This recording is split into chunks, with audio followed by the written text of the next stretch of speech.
mi o máa dúpẹ́. Miami bá kọ̀ mí o máa dúpẹ́. Má bọ́ lọ́wọ́ sílé méjìlá lójúmọ́. Má bọ́ lọ́wọ́ sílé mẹ́tàlá lójúmọ́. Má bọ́ lọ́wọ́ mágùn. Hola, buenas tardes. Estamos grabando el documental para Soy Yoruba con la doctora antropóloga Nayeli Juárez acerca de los orishas. Nayeli, buenas tardes. Buenas tardes. Te quiero hacer la primera pregunta. Antes que todo, bienvenida. Gracias por sumarte a este proyecto. Para dignificar y para llevar la cultura yoruba a todos los confines y darle realmente el papel y el lugar que siempre se ha merecido. Te quiero preguntar, Nayeli, como primer punto, ¿es considerada la santería una religión? Bueno, desde la antropología puede ser perfectamente catalogada como una religión. Pero claro que al insertarse en un campo religioso, es decir, en donde hay fuerzas de poder, en la representación de lo que es religioso y lo que no, en un lugar como México y en un lugar como Cuba incluso, que no fue hace mucho tiempo que era considerada una religión de negros y de pobres, o sea, es decir, estamos hablando de principios del siglo XX, era considerada una religión de negros y pobres y ni siquiera religión, ¿no? Una superstición, un atavismo de una, entre comillas, raza inferior. Ya sabemos que las razas no existen, pero evidentemente dentro de un contexto colonial en donde el catolicismo era la religión más poderosa y dominante y quien dictaba qué era religión y qué no. Entonces, desafortunadamente, esta representación ha sido la que se ha reproducido, digamos, todavía hoy en la gente común y corriente, en el sentido de que mucha gente sigue considerando a la santería como brujería. Y normalmente o a menudo a mí me preguntan, ¿y es que la santería es religión o es brujería? Es decir, les siempre causa esto mucha confusión a la gente, pero por supuesto que puede ser considerada una religión. ¿Crees que falte mucho tiempo, Nayeli, para que pueda ser considerada la santería una religión en México, como ya lo es en Venezuela, como lo es en Cuba? Bueno, como sabemos, en los 90s cambió el estatuto del régimen, ¿no?, sobre la cuestión religiosa con la creación de las asociaciones religiosas. Pero religiones como la santería aún no han podido acceder a este estatus jurídico debido a que fue una ley creada básicamente para la Iglesia Católica, digamos, ¿no? Entonces hay todavía muchos candados que no permiten que esta religión sea considerada como tal. Eso dependerá uno de la apertura que pueda tener primero en el ámbito jurídico, pero también el logro que se pueda tener en el campo de su legitimación social, porque socialmente ha estado confinada a un campo estigmatizado. O sea, es considerada secta por mucha gente, es considerada o está muy ligada hoy en día en sus representaciones por la prensa, por la televisión e incluso por el cine, a un ámbito que está muy vinculado a la delincuencia, al narcotráfico, a esta producción o representación hollywoodesca de los cultos africanos que fueron tergiversados, que fueron adaptados para el espectáculo, en fin. Entonces, toda esta representación pesa mucho en su representación social, y aunque digan que no, tiene definitivamente un rebote en el campo jurídico, y evidentemente los que ocupan las posiciones más importantes en este campo religioso en México, pues no van a permitir tan fácilmente que expresiones religiosas como la santería o el vudú o el palomonte u otros cultos e incluso espiritualidades que hoy se ven mucho más de forma más evidente que antaño, pues ocupen un lugar entre comillas de iguales.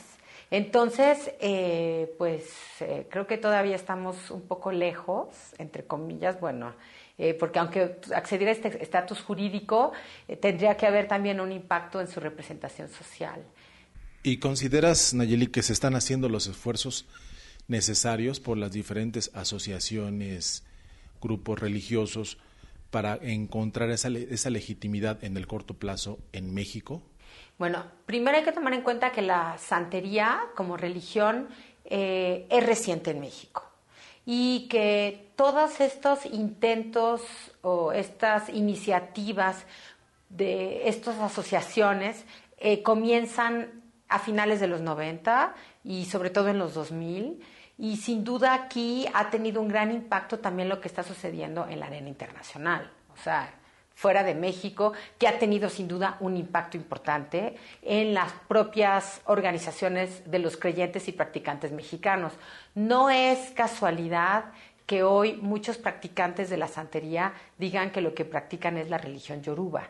Esto no surge de la nada, tiene que ver porque a nivel internacional hay todo un movimiento que está encabezado por nigerianos y por iniciados en Nigeria o en Estados Unidos por sacerdotes nigerianos de la cultura tradicional yoruba, en donde se está tratando de dar una revalorización de esta práctica. En la misma Nigeria incluso hay espacios en donde ellos mismos también tienen que luchar por esta legitimidad, a pesar de que es la religión tradicional, digamos, indígena o nativa. Entonces, por ejemplo, el hecho de que la UNESCO haya reconocido Ifá, el oráculo de Ifá, como un patrimonio inmaterial de la humanidad, sin duda ha tenido un gran efecto también en la arena transnacional, en muchos de los países en donde ahora muchos de los practicantes recurren a esta legitimación para legitimar su propia práctica. Es decir, ya no hablan de la santería como un nombre incluso totalmente inapropiado porque tiene una historia colonial, o sea, es decir, santería de santo de la Iglesia Católica, entonces ahora hay que regresar a las raíces. En fin, hay estos dos movimientos. Por un lado, quienes practican esta santería, que es lo que le ha hecho estar viva, que es la santería pues siempre en movimiento y que siempre va incorporando nuevos elementos, que se va relocalizando en los países a los que se traslada, como es el caso de México. Nayeli, ¿cómo ha sido la evolución de la religión yoruba desde su aparición en México hasta nuestros días? ¿Cómo ha evolucionado la religión yoruba desde que llegó a México hasta nuestros días? Bueno, primero que nada hay que situar que esta religión es reciente en México. Llega, como expliqué en algunos textos ya sobre el tema, en los años 40, 50, primero circulando en un espacio que no era religioso, sino en el cine, en la industria de la música, en donde es desacralizada y solamente se retoman algunos de sus elementos, en especial su música y su danza, y que forman parte de una industria millonaria y que está asociada a una representación de lo exótico, de lo negro, de lo caribeño, de lo tropical, sin mayor contextualización.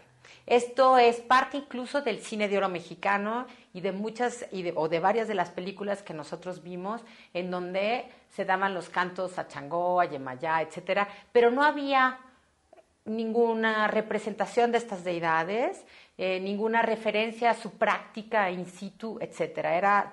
Circulaba su mención, pero sin representación, más allá de los danzas y las danzas y los cantos. Yemaya, olodo, aboyo, Yemaya.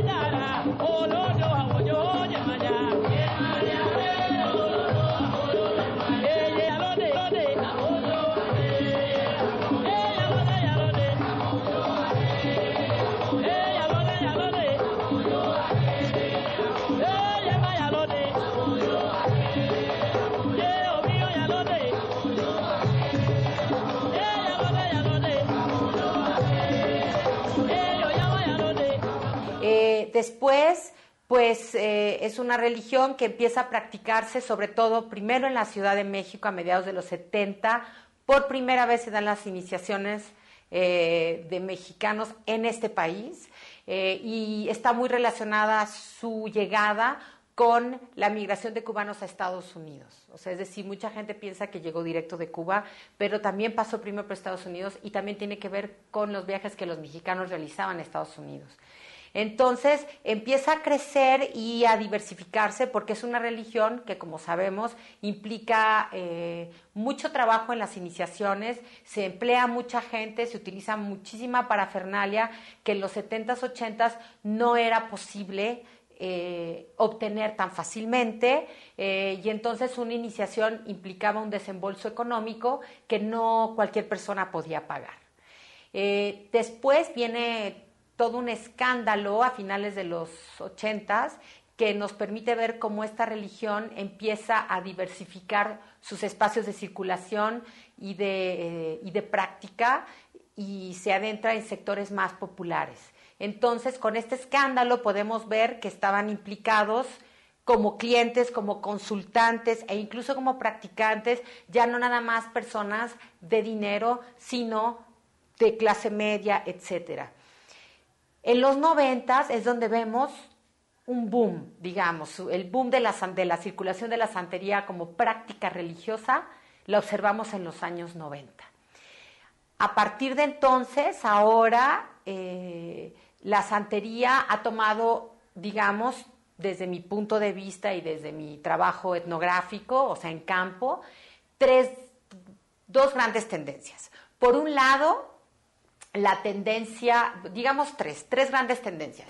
Por un lado, la que sigue los pasos de la tradición criolla, entre comillas tradición, porque aquí en la práctica de la santería siempre hay una pugna en torno a de qué tradición eres.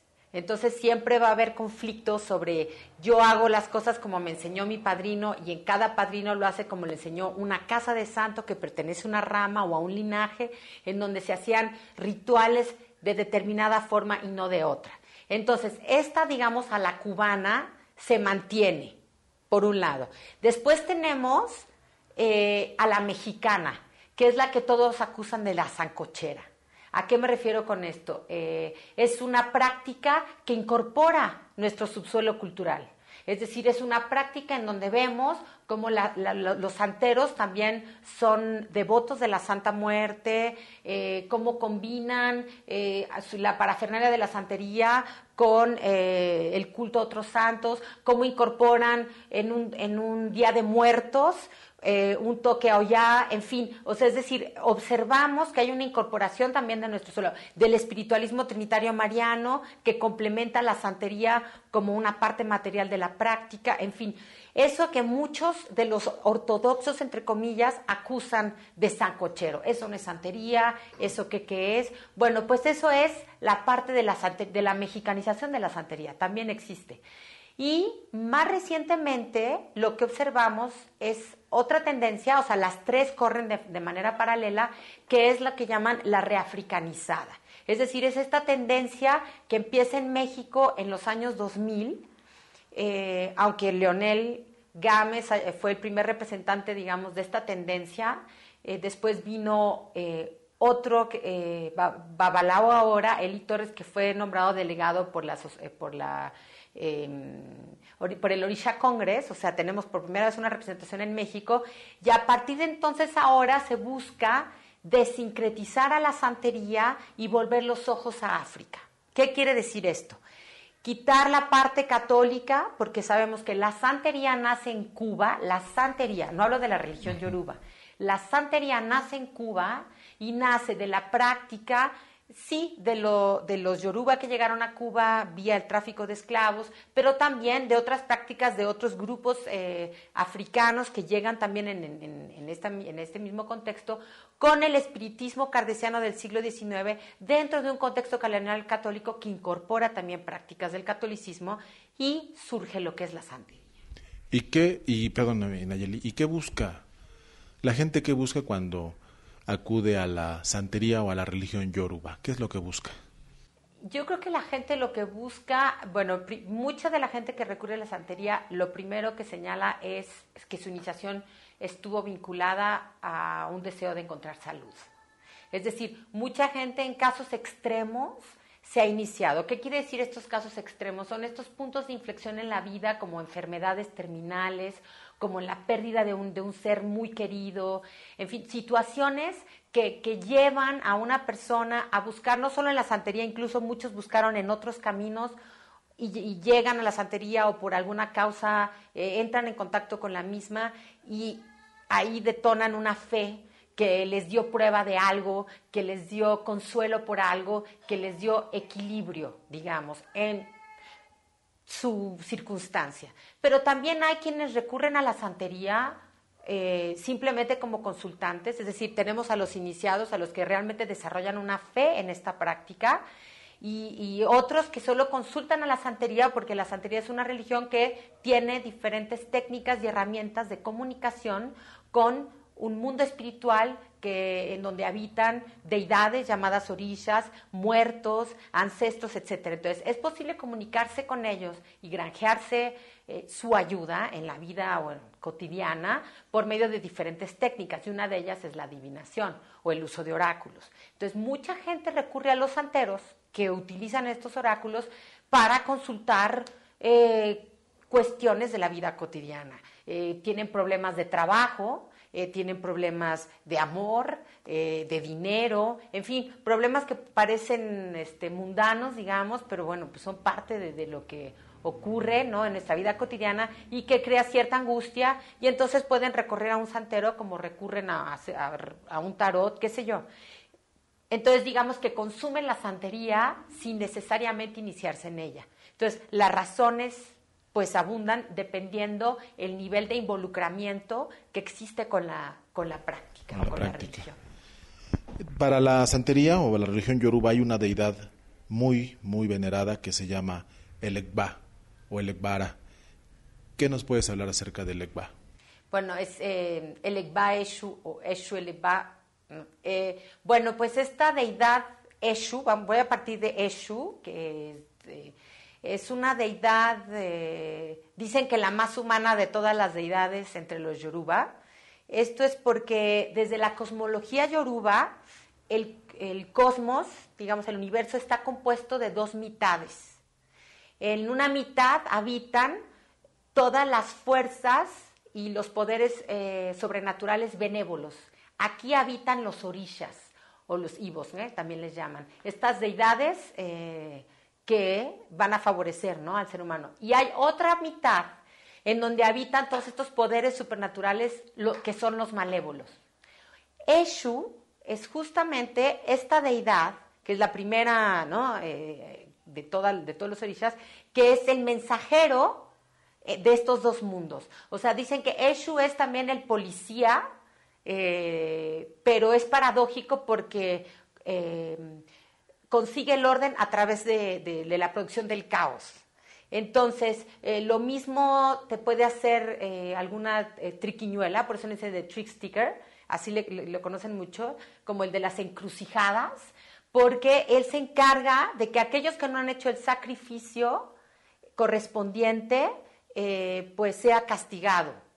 Entonces, no por algo, aunque de forma equivocada, los primeros misioneros que llegaron a la tierra yoruba lo asignaron como el diablo, con estas características de Satán. Pero realmente Eshu no es neutral en ese sentido, no es que sea malévolo o benévolo, sino simplemente es el mensajero, y es el mensajero de nada más y nada menos que de Olodumare, que es el ser creador, que es inaccesible para el humano, y por eso requiere de estas deidades intermedias, que son los orishas, y Eshu aquí juega un papel fundamental como este mensajero de los orishas. O sea, todos los sacrificios que hace el ser humano para alcanzar, digamos, el equilibrio entre estas dos mitades del universo o del cosmos, son enviadas por Eshu. Eshu es el encargado de llevar el sacrificio. Entonces, en ese sentido, Eshu, que le llaman el Egwa o el Legba entre los Fo de Dahomey, es una deidad en ese sentido paradójica, ambivalente, pero es neutral y equivocadamente pues asociada con el diablo. ¿Y por qué un niño? ¿Por qué su representación en un niño? Porque, bueno, es el de la versión cubana, ¿no? De lo que yo he leído en la versión cubana, es este niño que es caprichoso, ¿no? Este Eshu también caprichoso, y que en la deidad, bueno, entre la santería es, que no tiene que ver con la religión yoruba, es equiparado con el Santo Niño de Atocha, se le da juguetes, etcétera. Pero en la religión yoruba no es sincretizado con ningún santo. Entonces, esta idea del niño tiene que ver también con este carácter paradójico de Eshu, ¿no? Por un lado, va a llevar el mensaje, pero también te va a poner trampas. O sea, es en ese sentido, ¿no? Este carácter del niño que también juega, ¿no? De este niño que siempre está haciendo bromas, bueno, en la versión cubana. Porque es muy interesante cómo estos orishas van cobrando representaciones particulares de acuerdo al país en donde circulan o en donde se relocalizan o en donde son apropiados. Entonces, el Eleguá, que no le llaman Eshu, sino Eleguá, en Cuba, es asociado con este niño. Ahora te quiero preguntar por otra deidad emblemática, Nayeli, que los yorubas en muchos sentidos lo asocian como el dios de la virilidad, del fuego, le llaman Shango. ¿Qué noción tienes de Shango? Pues Shango sin duda es uno de los orishas que más se veneró en América, ¿no? Digamos, hay muchos orishas entre los yoruba que no necesariamente son venerados acá en América, digamos. Pero Shango es sin duda uno de los más venerados junto con Yemayá, diría yo, que son de los más populares. Shango, que es considerado el cuarto rey de Oyo, y además Oyo, que es un reino emblemático en la historia de los Yoruba, porque es ahí este gran imperio que tuvo un gran auge en el siglo XVII, XVIII, pues Shango es la deidad emblemática de este reino. Y mientras en Nigeria tiene una representación ambivalente, o sea, esta virilidad a la que se le asocia a Shango en Cuba no es la misma a la que se le asocia en Nigeria o incluso en algunas partes de Brasil. Es una deidad que está asociada al trueno, al fuego, a la guerra, ¿no? Entre los yoruba, bueno, es también la deidad del tambor.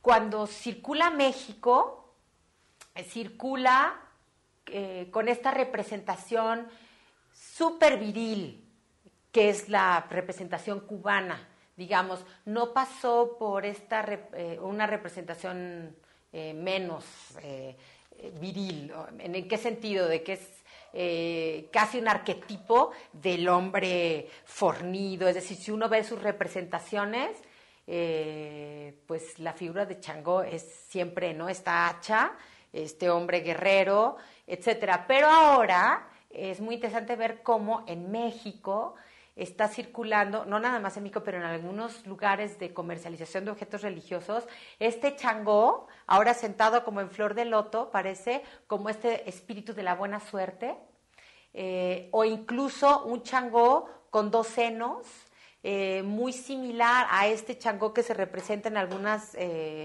figuras de arte yoruba, y que lo asocian como este Shango que es 6 meses, o bueno, tiene este lado femenino y masculino al mismo tiempo, y que no es necesariamente el dominante dentro de las figuras o las representaciones de los practicantes, pero que sí ha logrado permearse en los mercados. Entonces, Shango es uno de los orishas, yo diría, más populares en Cuba y en México, sin duda, de los orishas de los yoruba. Dentro de las historias africanas que has tenido oportunidad de conocer, también hay relación de Shango con las diferentes deidades femeninas, porque en lo afrocubano se relaciona Shango con todas las orishas femeninas, bueno, excepto su mamá, con todas las orishas femeninas tuvo algo que ver. Sí, bueno, finalmente lo que llaman los pataquís, pues están basados sin duda en el corpus literario de Ifá. ahora, se habla mucho de Shango Yoya, obviamente, de Shango Yoshun, de la rivalidad entre Oya y Oshun, pero finalmente creo que todas estas historias son pues historias que también a veces se van modificando o se van adaptando de acuerdo al lugar al que llegan, ¿no? En el caso de México, bueno, creo que hay un peso muy, muy grande de la representación cubana, de las relaciones de Shango como este hombre mujeriego, promiscuo, de carácter tremebundo, de súper viril. Esa representación de Shango es muy, muy dominante en México.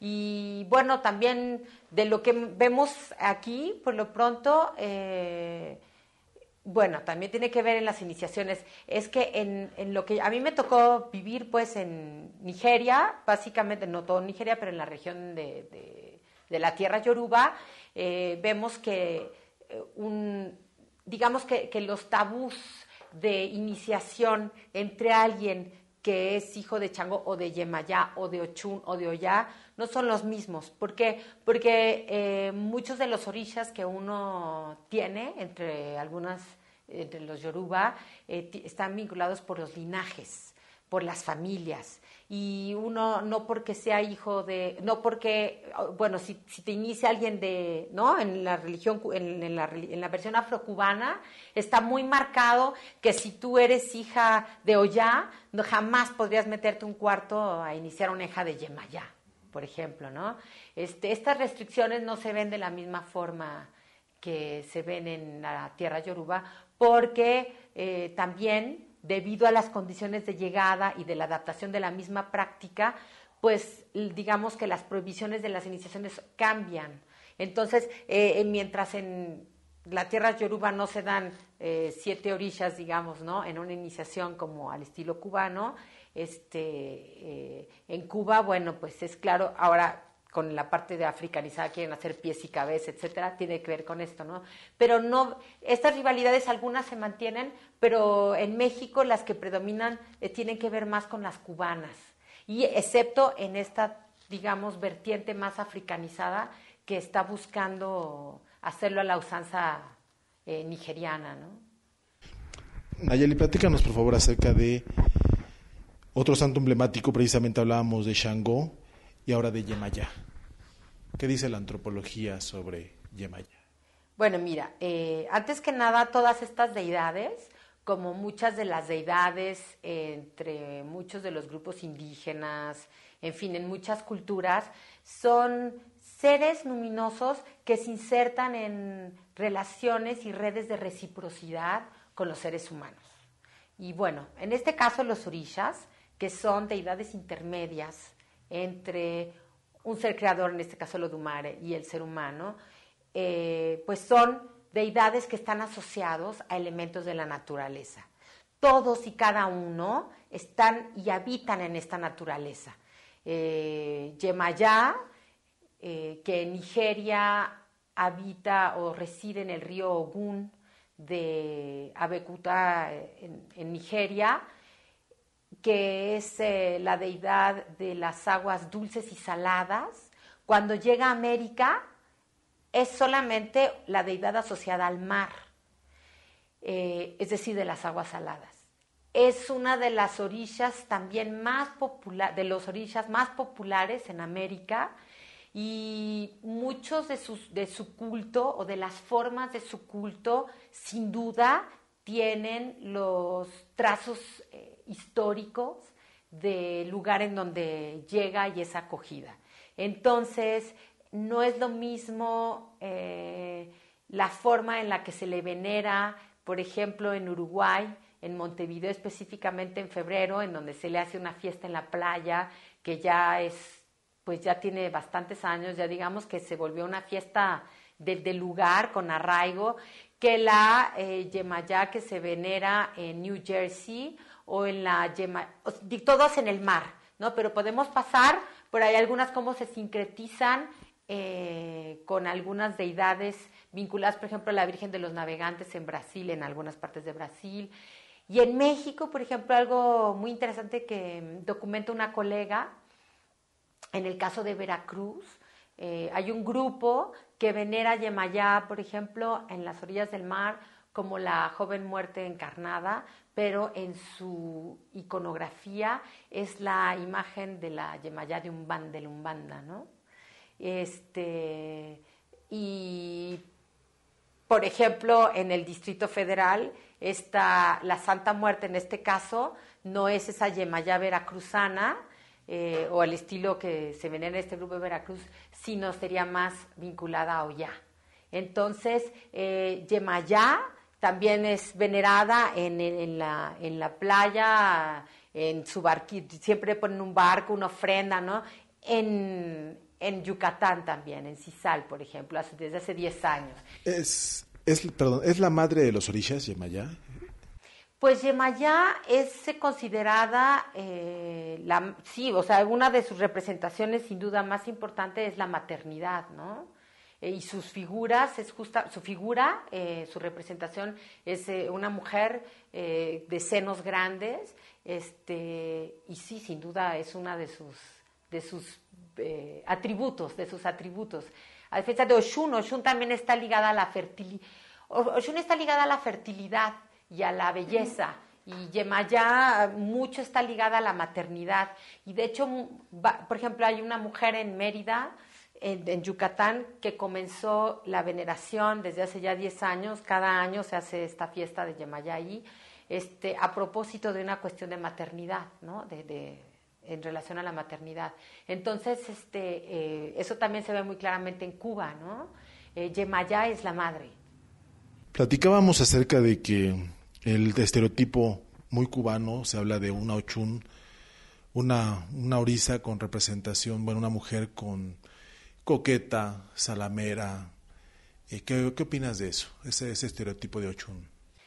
Yo creo que es un buen ejemplo de cómo finalmente en estas deidades, como muchas deidades en la historia de la humanidad, en ellas se proyectan, porque son deidades antropomórficas, se humanizan, y sin duda en ellas se proyectan se proyecta la cultura, ¿no? Están atravesadas también por nuestras representaciones culturales. Entonces, esta Ochun cubana, que normalmente se representa en los cuadros, en las ilustraciones de varios libros, e incluso entre los mismos santeros, ¿no? Es que es hija de Ochun tenías que ser, de esta imagen de esta mujer, a veces incluso un poco hipersexualizada, muy exuberante, muy sensual. No es la misma representación que uno observa, por ejemplo, en Oshogbo, que es la tierra de Oshun, que está atravesada, esta ciudad, por el río Oshun, donde habita esta deidad, que es una deidad que está asociada a la fertilidad, que está asociada a la belleza también, pero su representación pues no tiene ningún escote, no tiene ninguna característica, digamos, de este tipo de estética, como lo podemos ver para el caso de Cuba. Entonces, más bien ahí lo que vemos es que la representación se atraviesa por la cultura. Es como el caso de Changó, ¿no? Que es muy viril, muy macho, muy fuerte, etcétera. Y en Nigeria ya dijimos, ¿no? Que tiene también esta cierta ambigüedad a veces. Entonces, pues sí, el caso de Ochun es un claro ejemplo de ello. Entonces, de una u otra forma viene a representar Ochun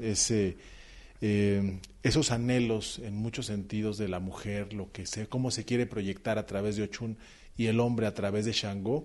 En el caso del hombre, la virilidad, la fuerza, y la mujer, lo que es esa feminidad, ese brillo. ¿Es eso a final de cuentas? Esos atributos. Porque te pregunto esto porque también mucha gente habla de una Ochun que puede estallar de la risa al llanto, o de la risa a la cólera en un segundo.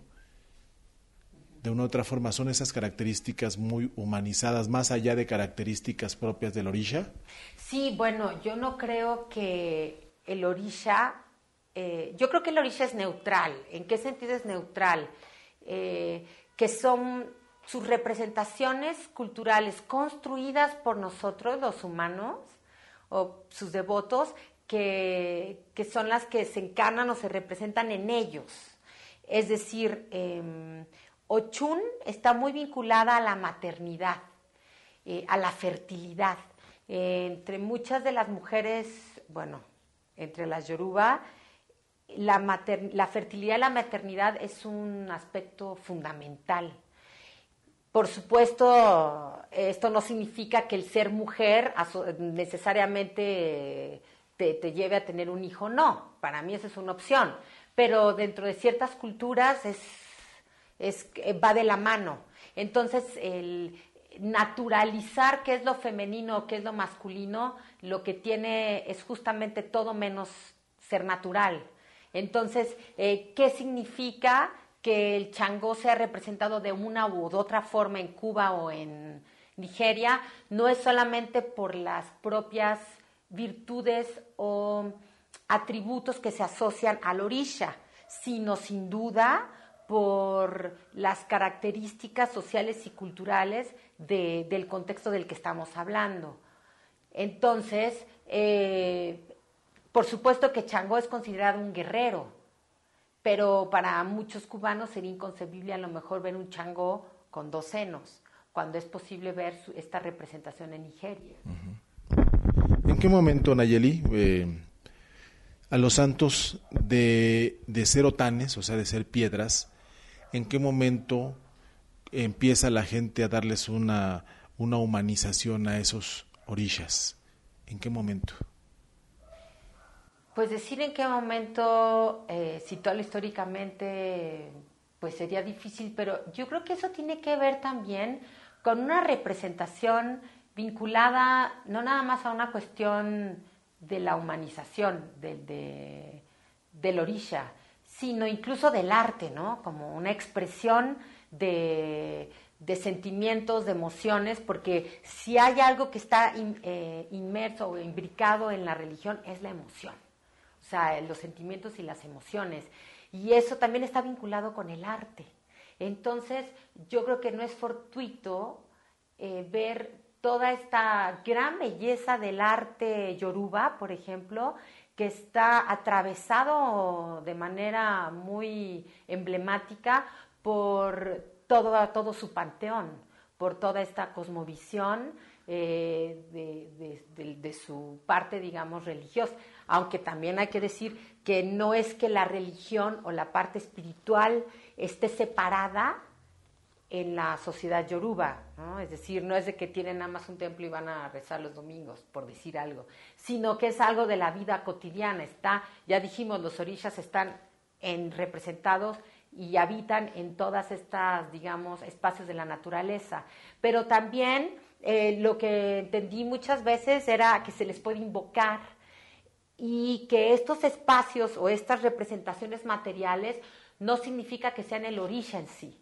Es una representación de estos y es también, según algunos de los, digamos, practicantes con los que pues he conversado al respecto, un lugar en el que habitan o que pueden venir cuando tú les llamas.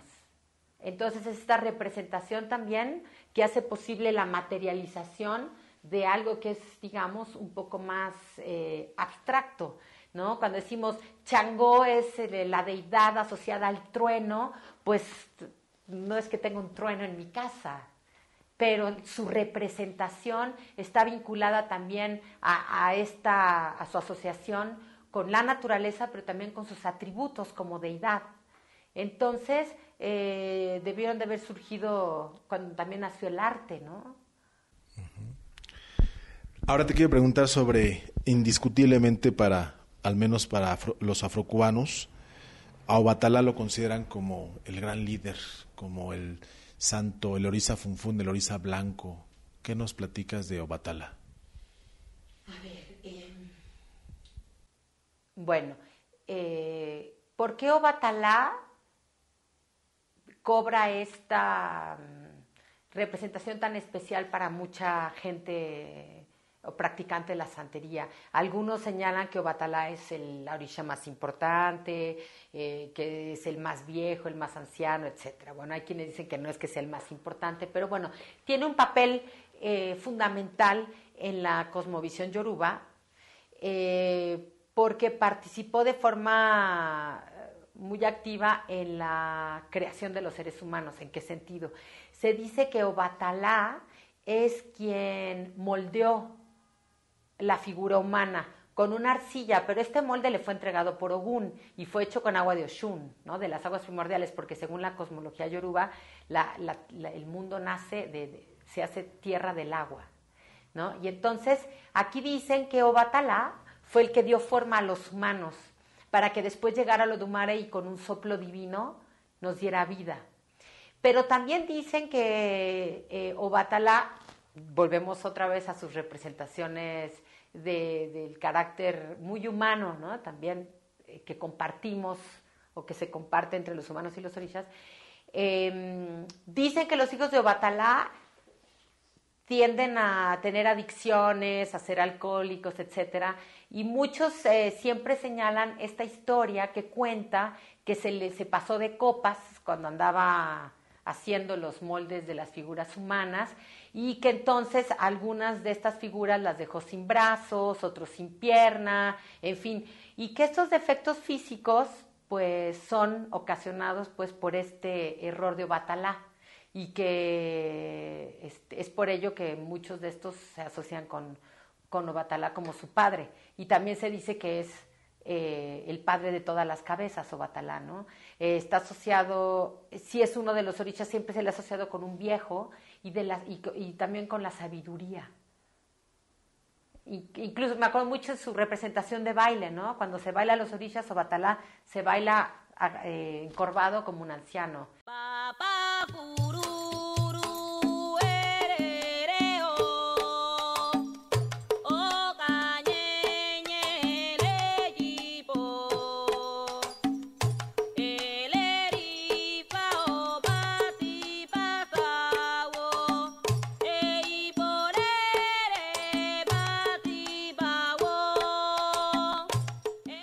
Es considerado el orisha de la sabiduría, y también pues se le asocia mucho al color blanco y de la pureza, en fin.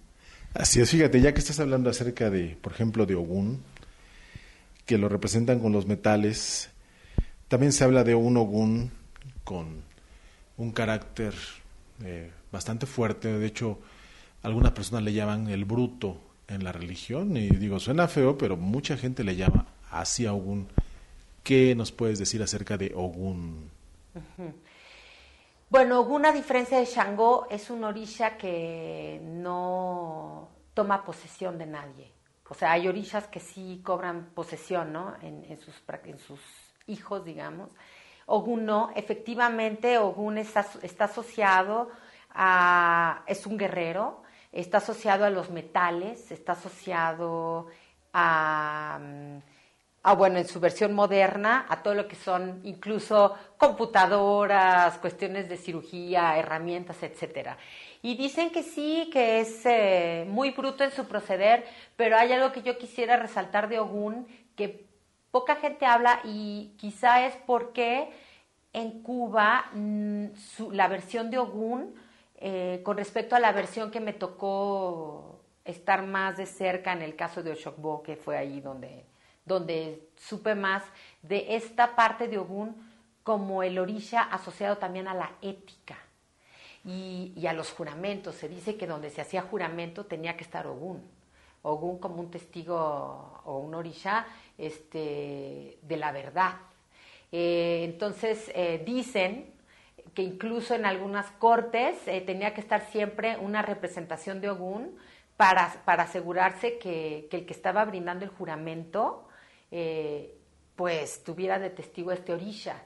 Entonces también esta representación de lo bruto es la que más permeó ahí en Cuba, pero está esta otra que incluso me tocó ver cómo fue utilizada en un pacto, en un juramento justamente de una familia de religión que ante esta deidad dio su palabra, y juró no faltar a la verdad de su lealtad hacia la familia, ¿no? Hacia la familia y religión.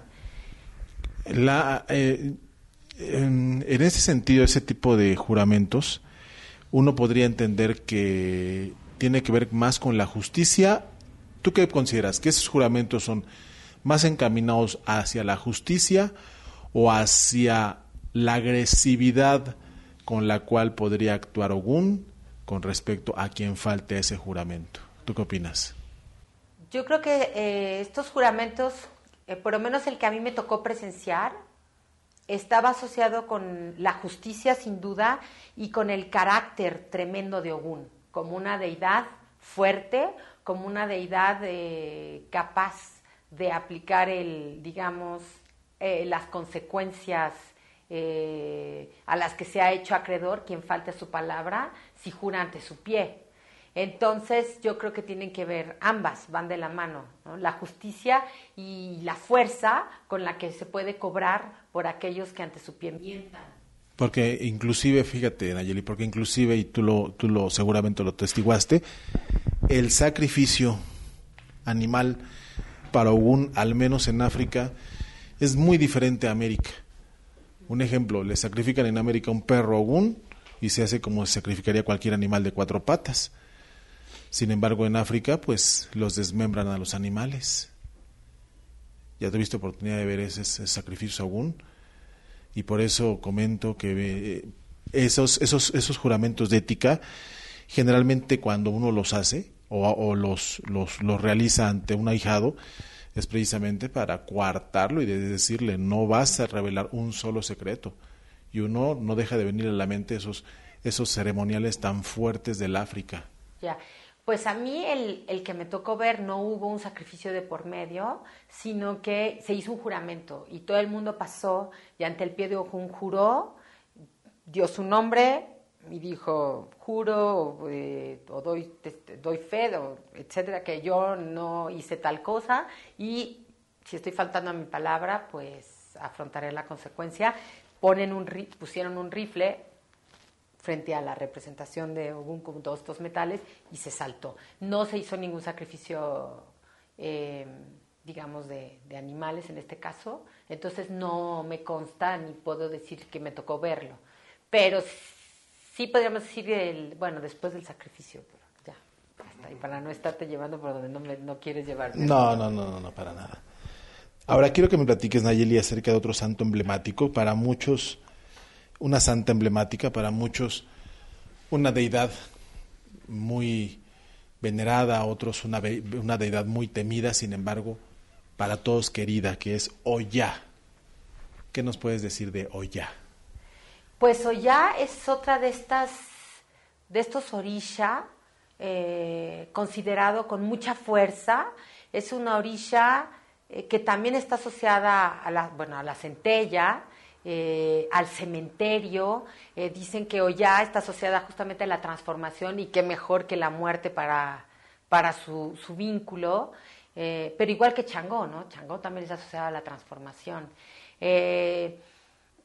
Sobre Oya, en el caso de México, me gustaría mencionar lo que me tocó ver en México, que en todo caso es lo que a mí más me compete. No estuve tanto en contacto con iniciados en Oya en mi viaje a Nigeria, me tocó más con iniciados de Changó, de otras deidades, no tanto de Oya, como en Cuba, que sí hay bastantes, y en Brasil, de Yansan, ¿no? Que también le llaman. Pero bueno, aquí en México, Oya, en años muy recientes, quizá por su asociación con el cementerio y con la muerte, también se le empezó a vincular con la Santa Muerte. ¿En qué sentido se le vinculó con la Santa Muerte? Mucho en su representación iconográfica, o sea, no es nada raro encontrarse alguna Santa Muerte con la corona de Oya, con sus collares incluso, ¿no? Que ya conocemos, ¿no? De estos colores que van así de mazo, e incluso en uno de los altares más famosos De hecho, era una iglesia de la Santa Muerte en México, que ya fue cerrada. El altar tenía, junto a lo que era la Santa Muerte, en este caso ya en su versión encarnada, una sopera de Ollá, con su cola de caballo y toda la cosa. Entonces, obviamente en Cuba la Santa Muerte no es para nada ni venerada, ni asociada con Ollá, ni mucho menos, pero digamos que en el caso de su circulación a México, sí se ve este lado mexicanizado de la santería, en donde ciertos atributos justamente de estos orisha, que son atributos pues que nos atraviesan a todos, la muerte es uno de ellos, ¿no? O sea, es decir, su asociación con la muerte como un aspecto humano. Entonces, en México esto fue muy claro, por lo menos en el DF, ¿no? ¿Qué es lo que, bueno, mucha gente, te digo, lo llama de sancochería, etcétera, pero yo lo veo fascinante. Y también el Palomonte, ¿no? Aquí con Ollá, la Santa Muerte y el Platícanos, Nayeli, acerca de... Todas las religiones hablan de una ambivalencia, lo que es un Dios y una contraparte, que es el diablo, por ejemplo, o el mal, o lo opuesto al bien. Algunas religiones no le llaman el mal, le llaman lo opuesto al bien. Yoruba habla de Alosi o Habita, acerca de una deidad que la asocian con la negatividad o el diablo. ¿Qué dice, cómo lo ve la sociología, la antropología esta parte? Yo la primera vez que vi Habita fue en Cuba.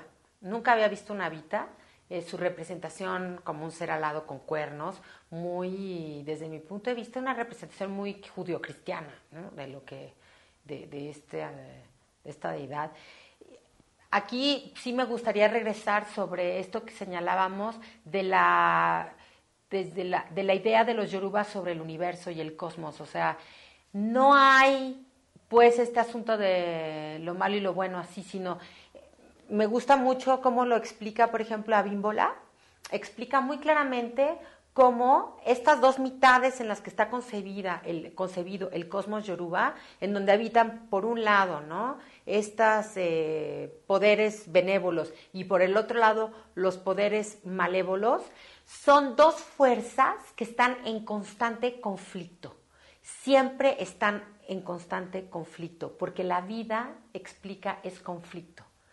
Toda nuestra vida, el discurrir de la vida cotidiana es conflicto. Quizá incluso cuando caminas y entraste en conflicto al matar insectos, al comer, en fin. Entonces es por este conflicto que se hace el sacrificio, ¿no? Que no nada más es de sangre, o sea, el sacrificio elevó, implica muchas otras cosas. Pero fue a partir de esta idea que cuando empieza el contacto con el cristianismo, que sabemos que pues llegó en Nigeria, o sea, este contacto se dio en Nigeria antes que se diera en Cuba, ¿no? La asociación de... A mí me parece que Habita no existe, yo no lo he visto en la parte yoruba, pero sí, por ejemplo, porque Eshu fue asociado como el diablo o Satán, pero eso fue por los misioneros o por los yoruba cristianizados que asociaban lo malo o lo diabólico desde una postura o desde una representación judio-cristiana. Yo creo que Habita es esto mismo, es una representación judio-cristiana de un orisha que yo no sé hasta qué punto fue construido en Cuba. De hecho, mucha gente no habla de Habita, no es tampoco muy común, es decir, no cualquier persona, hasta donde yo sé, solo los babalaos tienen Habita. Nunca he conocido un ocha o el orisha, digamos, que tenga Habita. Y sí, está asociado de lo que ellos me han platicado, y cuando me platican de esto, desde una visión muy judio-cristiana, ya asociado con el diablo. El diablo no existe entre los yoruba. Muy bien. Los yoruba no cristianos, porque claro, yo hablo de la cosmología yoruba, pero claro que hay yorubas ya cristianos desde hace mucho tiempo, obviamente, ¿no? Así es. Ya para prácticamente cerrar, Nayeli, quiero que me platiques, por favor, hacia dónde se dirige la religión yoruba en Latinoamérica y en especial en México. ¿Hacia dónde se dirige? ¿Hacia dónde se dirige la religión yoruba en América Latina y en especial en México? Bueno, como te decía, en México hay una parte que llama su práctica religión yoruba. Y la religión yoruba, e incluso en su pronunciación, en México, está muy asociada al ámbito político de la religión. ¿Por qué digo esto? E incluso en América Latina. Porque se empezó a llamar así a partir de este movimiento que busca desincretizar las versiones que llegan de las prácticas de los Yoruba, ¿no? América, con el espiritismo, el catolicismo, dependiendo del lugar, y ahora tratan de depurar y como reafricanizar la práctica, ¿no? Entonces hay todo un movimiento que busca esto, hay asociaciones a nivel internacional que publican ahora todos los libros que consideran el corpus literario de Ifá casi como un libro sagrado, estilo Biblia o Corán, etcétera. Yo no le llamo religión yoruba, pero sí quisiera aclarar que puede ser efectivamente considerada una matriz de la cual hay diferentes variantes que han surgido en diferentes contextos, como en Brasil el candomblé, en Cuba la santería, etcétera. Y lo que he visto es más bien que estas variantes que están asociadas a esta matriz pues van en ascenso. De América Latina, Venezuela, Colombia y México, hablo de los países hispanoparlantes, claro, Cuba obviamente es un foco de tradición, pues se han convertido en países muy importantes en la divulgación de la versión, digamos, de la santería en América. En Brasil también es muy fuerte, también ya la podemos encontrar en Argentina, en Uruguay, o sea, es decir, está prácticamente en casi todos los países de América Latina, en sus diferentes variantes. ¿Y ese ascenso, Nayeli, estaría directamente vinculado con un decremento en catolicismo o en otras grandes religiones?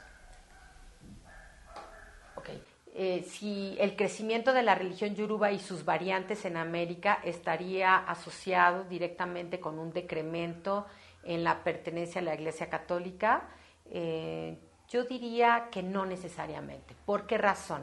Porque hay algo que se ha mostrado ya a nivel de América Latina, es que en efecto el catolicismo ha perdido su hegemonía. No su poder, pero sí su hegemonía. Por otro lado, muchas de las variantes de la matriz yoruba, digamos, o de la religión yoruba, pues sin duda germinaron gracias al catolicismo, digamos, como un subsuelo que permitió hacer ciertas asociaciones de analogías, en fin, que permitió que creciera. O sea, en México muchos santeros siguen siendo católicos. De hecho, uno no se pelea con lo otro. Entonces, también lo que podemos ver es que hay una desinstitucionalización de lo religioso. ¿Qué quiere decir? Hay un desfase también entre la pertenencia y la creencia. Y no el hecho de que tú seas católico significa que todas tus prácticas lo sean. Entonces, por eso yo no veo necesariamente una asociación directa. Lo que más bien se ve es cómo muchas personas recurren a varias, digamos, matrices o raíces y crean su forma particular de practicar y de creer. Eso sería más, yo creo que el crecimiento de estas religiones estaría más asociada con este fenómeno que vemos en América Latina en general. O sea, hay cada vez más personas que no están apegadas a la institución, pero que se pueden permanecer nominalmente y además practicar muchas otras cosas que en teoría estarían totalmente en contraposición a lo que indica la institución. Muy bien, Nayeli, te agradezco mucho, te agradecemos mucho. Y ya nada más la última pregunta es, ¿qué motivó a Nayeli, la antropóloga, la socióloga, a estudiar o a profundizarse mucho sobre estos temas? Digo, como antropóloga, como socióloga, pues están otras manifestaciones, como antropología de la fe o de las religiones, está lo mismo el budismo, el catolicismo, N cantidad. ¿Por qué Yoruba dentro de sus estudios? ¿Y por qué no el budismo o el sintoísmo? Bueno, esa es una pregunta interesante, un poco larga para contestar, pero mi interés por la práctica o las prácticas vinculadas a lo espiritual o lo religioso y África nacieron en la UNAM gracias a mi maestro Fofo Fabián Adonón, que es un beninés que nos daba una materia que se llamaba África, iniciación a la otra África, esta otra África que no es la África que uno ve en la tele de los niños mosqueándose, de que están pidiendo limosna, por favor todos ayuden a África, sino esta otra África que es muy rica, que es fascinante en ese sentido y que no es accesible, y mucho menos en México, en donde todavía África se ve tan lejano. ¿No? Cuando yo he ido y África además no es un país, es un continente gigante, pero yo he ido a África Occidental, en Nigeria, Benín, etcétera, y cuando iba la gente muy cercana a mí siempre estaba muy preocupada de que algo me fuera a pasar, de que no fuera a regresar, de que este lugar que se ve tan lejano, lo es geográficamente, pero también muy distante de nuestra historia, de nuestra geografía, porque nunca fue de interés por muchas razones. Pero bueno, fue ahí que pues me cautivó, digamos, el objeto, y pues me fui a África Occidental, pasé ahí 2 meses en Benín, conocí el vudú primero, o estas religiones, y después a mi regreso, yo estudié Relaciones Internacionales, me metí mejor en la antropología, a incursionar un poco en este ámbito, tardé un poco en decidir qué, pero bueno, por el camino me fue llevando, y accidentalmente me enteré que había santería en México. Yo me iba a ir a Cuba, y fue que la primera persona que conocí iniciado en esta religión era un puertorriqueño que fue iniciado por una mexicana, y fue él el que me dijo que aquí había tremendos santeros, y dije, me llamó mucho la atención, que cuando me puse a buscar no había pues ningún trabajo sistematizado sobre el tema, y de ahí incursioné y pues me apasionó muchísimo. Es una religión que encuentro muy interesante en la parte de su música, obviamente. Me gusta, personalmente, me gusta mucho el culto a los ancestros y toda esta construcción que se hace con este mundo invisible, y rendir homenaje siempre a los que te abrieron camino y por los que estás aquí hoy. Y también cómo construyen su devenir, ¿no?, en la vida cotidiana con este mundo invisible. A mí me encanta, personalmente me encanta. Fue así que incursioné en el tema.